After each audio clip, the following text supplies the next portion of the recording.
మీరు కొత్తగా business start చేయాలనుకుంటున్నారా? మార్చ్ 16-17 హైటెక్స్ లో ఫ్రాన్సెస్ ఇండియా బిగ్గెస్ట్ ఫ్రో ఎక్స్పో. 2 గంటల మధ్యలో ఫోన్ చేసి పొద్దున్నే మాట్లాడదాం 8 కల్లా రమ్మని చెప్తే నేను డైరెక్ట్ అక్కడికి వెళ్ళిపోయినా ఢిల్లీకి. పోయినాక ఈ రోజు సిఈసి మీటింగ్ ఉంది, నువ్వే పోటీ చేయాలా, ఇప్పుడు నీ పేరు ప్రకటిస్తాం ప్రధానమంత్రి అమిత్ షా మధ్యలో నీ పేరు ప్రకటించాల్సి వస్తుంది. దానికోసం మీరు ఇప్పుడు జాయిన్ గా కండ వేసుకోకపోతే మళ్ళీ రేపు నువ్వు వెనక్కి పోతే పార్టీ పరుగు పోద్ది స్టేట్ వైడ్, అందుకని నువ్వు కండ వేసుకోవాలని చెప్పిన. అయితే లేదు సార్ నాకు మా వాళ్ళతో మాట్లాడుకొని వస్తా అని చెప్పిన.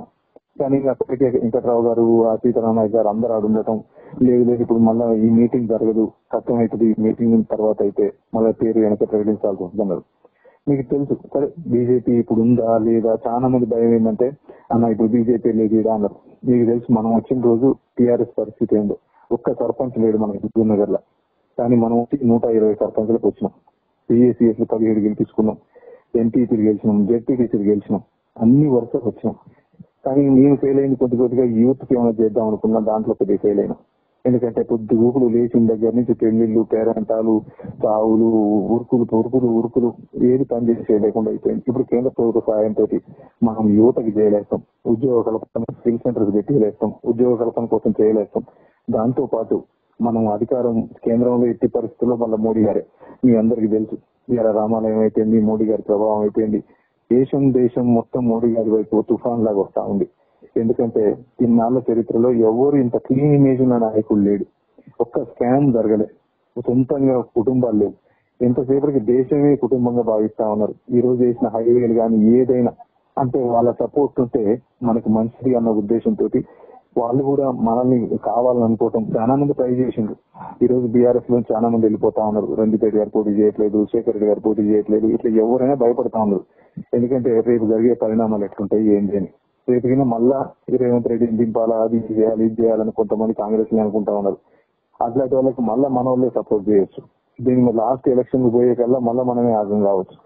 అందుకని వీటన్నిటిని దృష్టిలో పెట్టుకుని నేను మీరందరూ నా ఏమంట ఉంటారు అనుకోని నేను ఒక్కడిని పోయి ఏం చేస్తా, దాంట్లోకి నేను ఒక్కడిని పోయినా ఏముంటది, మీరందరూ ఖచ్చితంగా నా ఇంట ఉంటారు చేస్తారు అనుకోని. ఇంకొంతమంది ఏంటంటే ముస్లిం సోదరులు ఉన్నారు, వాళ్ళకి బీజేపీ అంటే పడదు, బీజేపీ అంటే సైతం మీకు చేస్తారా అని. కానీ మీకు తెలుసు నేను మీకంటే ఎక్కువ ముస్లింని, దర్గాకు పోయినా ఎక్కడికి పోయినా ఇది నాకు సొంత కుటుంబం. మీరు లోకల్ అనుకునే పని చేసినా, మనం అనుకునే పని చేసినా, అది పార్టీయా మతమా అని పని చేయలే, ఎవరికి ఒక్కలో అని పని చేయలే. ఎవరైనా మాకు సైతం అంటే అర్ధరాత్రి పొందుకుంటూ కూర్చున్నా, వేరే పని లేకుండా 5 సంవత్సరాలు గడిపిన. కాబట్టి మీరు ఆలోచించండి ఒక్కసారి. ఇది నేను ఒకవేళ నేను మీకు చెప్పకపోవడం తప్పే, ఆ తప్పు క్షమించండి. కానీ మీరు అర్థం చేసుకుంటారు, మీకు తెలుస్తుంది. కొన్ని పరిణామాలు ఎట్లుంటాయంటే మీకు చెప్తే యాక్ట్ చేయలేరు, చెప్తే ఒక్కొక్కసారి సంవత్సరం నుంచి కలెక్టర్లకు అందరికీ వాళ్ళు చెప్పిన వినాలని నేను చెప్తే రేపు సైలెంట్ మాట్లాడడం ఏంటడా అట్లా చెప్పలేము. బయటకు వచ్చి డబ్బులు ఎలక్షన్లకు వచ్చి లాస్ట్ నైట్ కల్లా డబ్బులు ఇస్తాం మీరే లేదు మీరే పెట్టుకోండి అంటే నైట్ మళ్ళీ మనకి ఏకుండా అవతలకి ఇస్తే మనం పార్టీలో ఎట్లా పని చేయలేస్తాం. అయినా మిమ్మల్ని కూడా పని చేసుకుంటూ వచ్చినాం. కాబట్టి దయచేసి దీన్ని తప్పు అయితే తప్పులు క్షమించండి. మీరు నాకు తెలుసు ఆవేశంగా కొంతమంది పెట్టేది చూస్తూనే ఉన్నా, కొంతమంది పంపిస్తూనే ఉన్నారు. మీ ఆవేశానికి నేను కారణం కావచ్చు, కానీ మీరు మంచి హృదయంతో ఆలోచించండి. ఒకసారి ఏదైనా చేసిన తప్ప రైతా అని ఆలోచించండి. రేపు పార్టీ పరిస్థితి ఎక్కడుందో ఆలోచించండి. రేపు ఎట్టి పరిస్థితుల్లో బీజేపీ ఎమర్జింగ్ పార్టీ ఎమర్జ్ అవుతుంది రేపు స్టేట్ లో. కొంతమంది అనొచ్చు ఎట్లుంటుందన్నా ఇప్పుడు లేనే లేదని. ఇలా మనం అంత ఎత్తున టీడీపీ కనుమరుగైపోయింది, ఇప్పుడు ఏం లేని బీఆర్ఎస్ పైకి వచ్చింది. మళ్ళీ ఇప్పుడు ఒక్కొక్కటి రేపు 10-12 సీట్లు వచ్చే అవకాశం ఉంది కదా బీజేపీకి. ఎక్కడ చూసినా మోడీ గాలి తోలుతా ఉంది. అందుకని అంటే ఆ క్లీన్ ఇమేజ్ పనిచేస్తామనే ఇమేజ్. కాబట్టి మీరు సహృదయంతో ఒకసారి ఆలోచించండి. మళ్ళీ 2-3 రోజుల్లో ఒకసారి నేను హుజూర్నగర్ వస్తా, మీటింగ్ పెట్టుకుంటాను. మీకు కోపం ఉన్నా ఆ కోపాన్ని ఒకసారి ఆలోచించి చూడండి, నన్ను ఒకసారి ఆలోచించండి.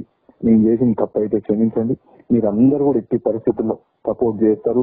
మీలో ఉంటుందనే నేను చేసుకున్నా, కానీ మీరు లేకుండా నేను ఒక్కడిని పోయినా ఆ విలువ ఉండదు. మీరందరూ కూడా ఖచ్చితంగా నా ఇంటర్ రావాలా, వస్తారని ఆశిస్తా ఉన్నా. జై తెలంగాణ.